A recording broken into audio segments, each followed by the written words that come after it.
You gotta go and get angry at all of my honesty.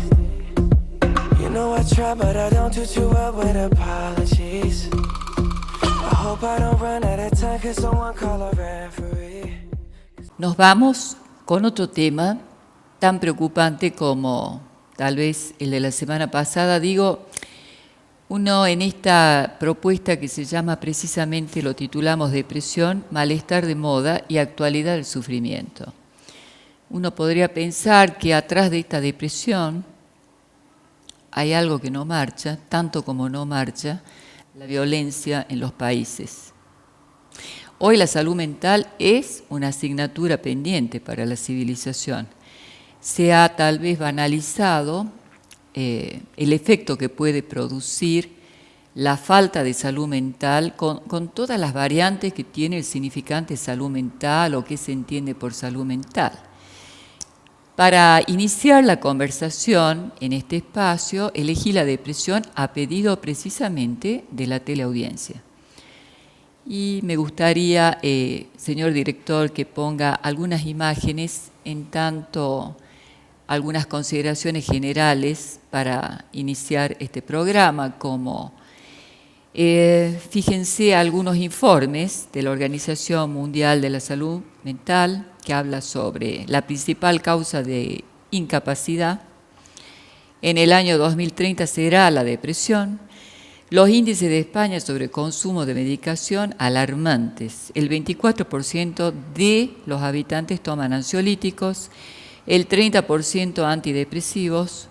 Los gastos de recetas de salud pública en España, primero van las estatinas, que son para bajar el colesterol, segundo los analgésicos, los antiinflamatorios, después, en cuarto lugar, los antidepresivos. Y también habría que tener muy en cuenta que este consumo tiene que ver en relación también al estilo de vida, más que a las limitaciones físicas o a una enfermedad. Estar mal y deprimido se hicieron equivalentes a cualquier cosa. Cualquier sufrimiento se dice hoy por hoy con la misma palabra, estoy deprimido, como si fuera un comodín, cuando en realidad lo que habría que hacer ante esta depresión es diagnosticar para saber de qué se trata. Otro tema que me parece fundamental tener en cuenta es qué significa ser feliz. Ser feliz ha pasado a ser prácticamente un deber, una obligación. Y si no se lo es, el individuo se siente culpable porque no lo es. Entonces, esta falta en realidad tiene una respuesta, que es la medicalización del dolor, lo que explicaría estos índices alarmantes que los trae precisamente un colega desde España, que toma toda esta información de los boletines que tienen los colegios de psicólogos y las páginas internacionales de la OMS. Este y otros temas en este programa. Nos vamos a un corte con nuestros auspiciantes y ya volvemos con nuestra invitada.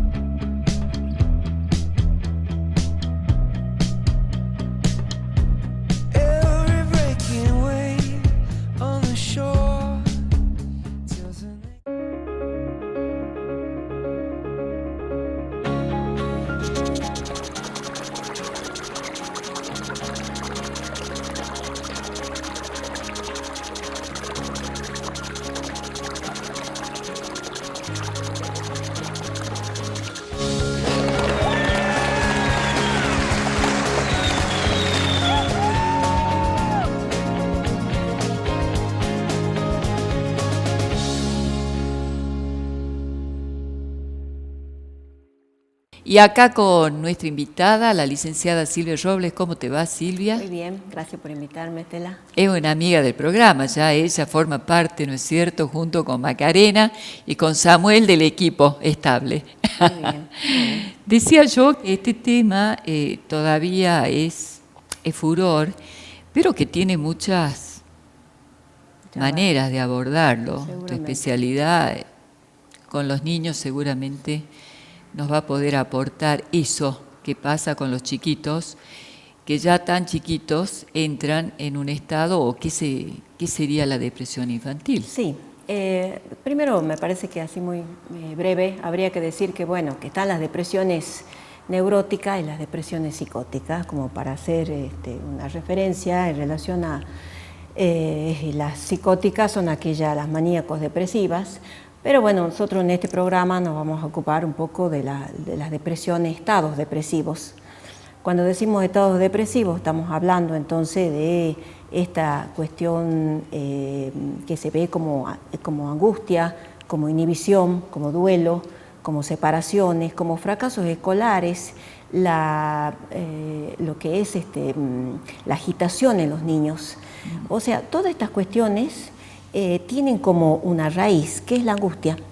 O sea, la angustia propia de todo ser humano, si se puede resolver, si se puede atravesar, digamos, se puede hacer un síntoma, se puede decir algo de eso, pero si no se puede hacer nada con esta angustia, la vía, digamos, es la inhibición. La inhibición es un binomio con la depresión, es un par con la depresión. Nosotros vemos que quizás mal llamada depresión, pero decimos es como una caída del deseo. Hay un aplastamiento del deseo, que es la inhibición de veíamos un poco este video donde la gente está como triste, ¿no? Una tristeza. En ese punto, digamos que es qué hacer, digamos, con esta inhibición que trae un aplastamiento del deseo, que es una salida, una defensa contra la angustia. Al no poder resolverla de la mejor manera, de la buena manera, digamos, tratando de saber de qué estamos angustiados, la otra manera es la inhibición, que lo vemos no solo en los adolescentes, sino que lo vemos en los niños también. Digo que esto me parece tan interesante lo que vos planteás en los niños, porque cuando uno dice los niños, está hablando de un proceso en donde podríamos decir que de la depresión, en el sentido de la tristeza o en el sentido de que también el fracaso forma parte de la vida, no se salva a nadie, pero hay depresiones y depresiones. Y en realidad creo que tu planteo tan legítimo de mostrar que de la angustia no se salva a nadie y de qué vamos a hacer con ella sí depende de lo que podríamos tal vez nombrar como la salud mental, entre comillas, por acercarnos a una vida un poco más feliz, que también uno podría animarse a nombrar la felicidad como un buen acuerdo entre nuestra particularidad y la vida misma, que existe eso también como una ecuación particular, ¿no? Digo, los niños, en este caso, como vos planteabas, pasan por procesos de depresión cuando algo no marcha, ¿no es cierto? Ahora, el tema es cuál es la política que tienen los organismos estatales y también algunas escuelas frente a la depresión. Sí. Ahí es a donde yo creo que hay que advertir. Creo que el caso más claro son el invento, digamos, del ADD, los chicos impulsivos, hiperactivos, que en realidad ese síntoma es una solución y una defensa contra la depresión. Abajo de este chico inquieto, agitado, travieso y digamos con cierto riesgo también físico, encubre, digamos, una depresión de este niño. O sea, que la salida es la agitación, pero de base hay una depresión. Entonces, una depresión que evidentemente, ¿cuál es, como lo acabas de expresar vos, cuál es la solución? Es medicarlo. Ahora, si lo medicamos, nunca vamos a saber exactamente por qué la tristeza y por qué la depresión llegó a la vida de este niño. De hecho, que esto es muy interesante porque los índices y el pronóstico de la Organización Mundial año 2030, una nueva forma de discapacidad, también advierte que no es la última palabra la medicalización, o sea, que la depresión no se cura con esta respuesta indudablemente ante lo que podría parecer un síntoma. Y en este sentido sí a mí me interesa hacer una puntuación. Y es la actitud que tienen los padres, ya que vamos a hablar de la depresión infantil hoy, en relación a este niño que transita por una etapa que es constitutiva, que esto también Freud lo planteó hace más de 100 años y que Lacan lo refuerza en la Constitución, que tiene que ver con esta culpa generada, en el mejor de los casos, cuando se instala una conciencia moral, en donde, indudablemente, a la luz de los hechos, el niño, ante ciertas situaciones primarias, como agredir, que forma parte de la raza, y qué bueno sería que nos reconciliemos con nuestra naturaleza salvaje, en donde este impulso agresivo, que a la luz de los hechos existe, porque indudablemente es reconocido desde otra perspectiva, sin entrar en la subjetividad religiosa. La religión habla del pecado, habla del demonio, habla del mal, porque está reconociendo que hay algo que indudablemente no marcha. ¿Qué hacemos con esta agresión cuando los padres, en lugar de preocuparse por los límites, se ocupan por ser, les diría, casi reconocidos como amables por los niños y ser queridos por los chicos? Entonces son excesivamente permisivos. El niño, en estas circunstancias, en donde el padre se ha cambiado la ecuación, el padre está más preocupado narcisísticamente porque el niño lo reconozca como qué papá bueno que soy, en lugar de ponerle límites. Y bueno, lo que pasa con estos niños precisamente es que entran en esta, a veces, hiperactividad y en este destino cruel de lo que indudablemente es la agresión primaria, sin elaborar de otra manera, porque no están dadas las condiciones, porque está cambiando el nido a donde el padre era el padre. Señores, vuelvan a su lugar, por favor, sean padres de verdad. Pónganle límites a sus hijos y no los entreguen a la escuela y se lo dejen a la maestra, que dicho sea de paso, está absolutamente desbordada, porque además de poner los límites, esa pobre maestra, hoy por hoy, que tampoco tiene una capacitación adecuada, les da de comer y se hace cargo de la violencia y se hace cargo del consumo, que viene siendo un componente muy interesante en la depresión. Sí. Ahora, habría que ver entonces cuál es el destino de estos niños, porque a veces son medicados muy chicos y de adultos se dan cuenta que pueden dejar la medicación.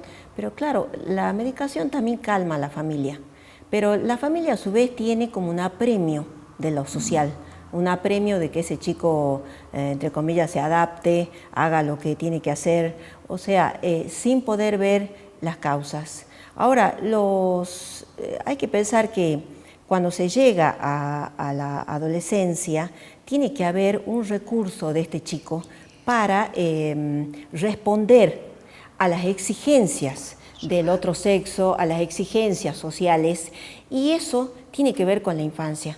Por eso esto que vos decís, tenés razón, hay que tener muy en cuenta los 3 primeros años de los niños. A ver, ¿qué sucedió con esos padres? ¿Qué transmitieron? ¿Cuáles son las identificaciones? ¿Qué se le dijo a este niño? ¿Qué escuchó? ¿Qué vio? Digamos, todo esto implica estos 3, 4, 5 primeros años, va a ser el recurso simbólico que va a tener en la adolescencia para responder a las exigencias del medio, a las exigencias sociales, a las exigencias de tener un posible novio, novia, bueno, cuando son adolescentes. Y yo creo que en este programa también podemos nombrar algo de lo que están los padres muy alarmados y la sociedad, que tiene que ver entonces con esto de la ballena azul. Y me parece que hay que pensar que no todo niño va a ser como... Va a entrar en esta competencia infernal. Alguien es un fácil juego de entrar en este juego. Acá, cuando hablamos de la depresión, casualmente, me parece que cuando un niño que tiene 12 o 13 se deja decir qué hacer con su cuerpo, qué levantarse a las 4 de la mañana, cortarse. Esta cuestión, me parece, casualmente, el adolescente es muy autoritario con los demás y dice que no le van a decir a qué hora va a venir ni qué cosa va a hacer. Bueno, entonces, si permite que un otro, que es un virtual realmente, le diga qué hacer con su cuerpo, qué hacer con su vida, evidentemente hay un aplastamiento del deseo. Ese aplastamiento del deseo está dado por la inhibición, o sea, como una depresión. Y atrás de eso está la angustia de no haber podido resolver en su momento o no saber ahora en la adolescencia, donde hay tanta exigencia para este adolescente de 12 o 13, 14 años, qué hacer con esto. Entonces, me parece que hay un punto acá que no necesitamos estar alarmados con esto. Hay que saber cómo se ha criado ese chico, cómo se ha educado ese chico y qué cosas, digamos, qué identificaciones, de qué puede agarrarse él, de qué puede estar sostenido. A mí me parece que también, ahí me encantaría que ponga el director unas imágenes en relación al bombardeo que recibe la familia sobre esta cuestión social de ser feliz. Mira qué interesante lo que aportó Omar y Mariana Guayar en relación a la depresión, el dinero, ¿no? O sea, el tener estos ideales sociales de esta sociedad en la que verdaderamente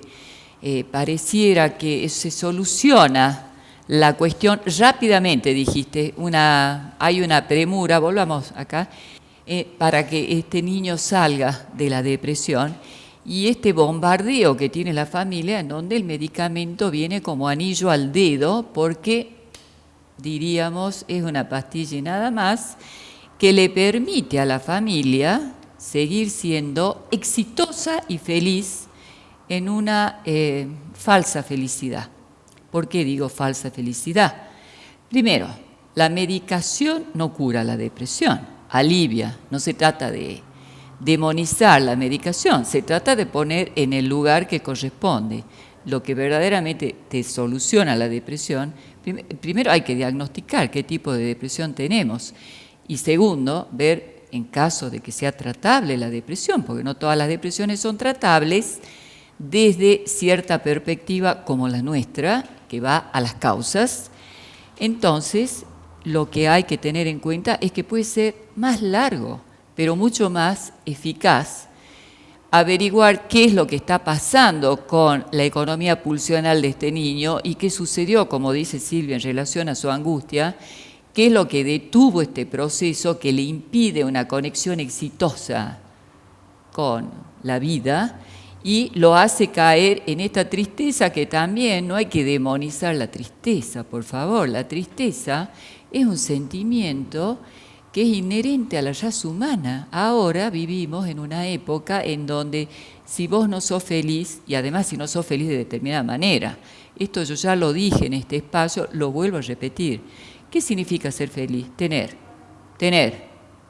más que el otro, otra ecuación, más que el otro. Y además de tener más que el otro, lo nuevo, aunque no sepas qué pasó con lo viejo. Esos son los ideales de felicidad que circulan, brutalmente antihumanos, podríamos decir. En realidad, en otras épocas se valorizaban otras cuestiones. Habían historias, habían cuentos que hablaban de la solidaridad. Hablaban de poder desprenderse de lo que vos querías para darle a un semejante tuyo que necesitaba de eso y que en realidad le podía salvar la vida.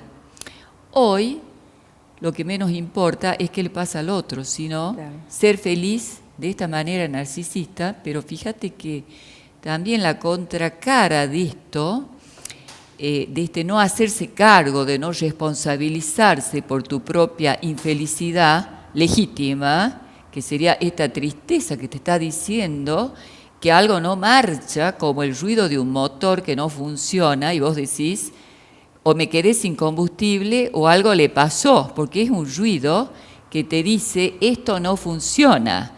Y cuando algo no marcha y aparece como angustia o aparece como una tristeza, lo que hay que hacer no es matar el ruido con un medicamento para siempre, sino, señores, hay que despertar, y despertar significa evaluar si el ruido que hace este sentimiento y que de pronto no te sirve para vivir porque quisieras otra cosa, tiene que ver con algo que sucedió en el pasado o que me está pasando ahora, y descifrar el mensaje correctamente. Seguramente.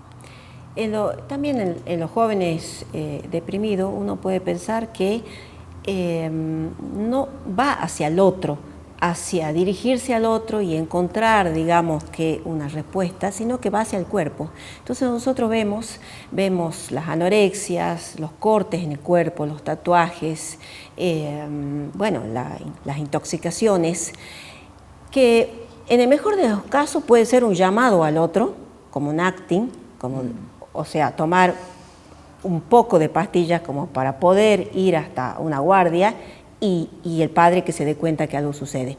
Pero bueno, en otros casos, también le va a depender de la estructura, eso lo puede llevar a la muerte. Entonces, me parece que estos estados depresivos tienen como muchas variantes, de las cuales se puede uno pensar a qué se debe entonces que es adicto, a qué se debe que se corta el cuerpo. Es una depresión. O sea, ahí hay un aplastamiento del deseo, hay no saber qué hacer con la angustia. Ahora, también me parece muy interesante, ya que hablamos de este tema, es que el abordaje que hacemos en nuestra ciencia no es tomar la depresión como un mal endémico y responder a ella de una sola manera, sino precisamente evaluar de qué se trata cuando alguien se queja de que está deprimido, porque la depresión en sí misma no tiene una entidad clínica, es una manifestación, como decía, de que algo no marcha como uno espera, o sea, hay algo a evaluar y averiguar, y hay distintos tipos, como dice Silvia, de depresiones. Es más, para hablar del tema, el sentimiento de culpa, al que no nos hemos referido, que es muy interesante, porque el sentimiento de culpa, tanto como la angustia, son humanos y sirven para algo. El sentimiento de culpa es fundamental para iniciar un tratamiento legítimo y nunca hay que desculpabilizar. No, hay que saber exactamente de qué alguien se siente culpable, aunque no sea culpable de nada, porque eso también se trata. A veces los menos culpables son los que se sienten más culpables, depende de su estructura. Es un tema a profundizar, no pretendo agotar en este espacio todos los tipos de depresión, pero he de decirles que hay criminales que asesinan precisamente para mitigar un sentimiento de culpa en una estructura complicada, ¿eh? Y hay quienes no sienten culpa y que solamente les interesa esconderse para que no los vean que son criminales. Esos son complicados porque no llegan a ningún tratamiento. O sea que el sentimiento de culpa debe ser tenido muy en cuenta, tanto como la angustia, tanto como el sentimiento de tristeza, y que son absolutamente humanos y que responden precisamente a mensajes que nos manda nuestra propia subjetividad y que si uno los escucha en tiempo y forma, tienen una salida absolutamente exitosa, por utilizar un término que se parezca a la felicidad y a un buen arreglo con la vida, que nos lleve a mejor puerto que caer y ser presos del medicamento que se convierte a veces en una droga más. Y llegamos hasta aquí con nuestro programa, que seguramente continuará, porque acá Samuel me dice, se te terminó el tiempo. Bueno, muchas gracias por venir y a ustedes por acompañarnos. Hasta la semana que viene. You gotta go and get angry at all of my honesty. You know I try, but I don't do too well with apologies. I hope I don't run out of time, 'cause someone call a referee.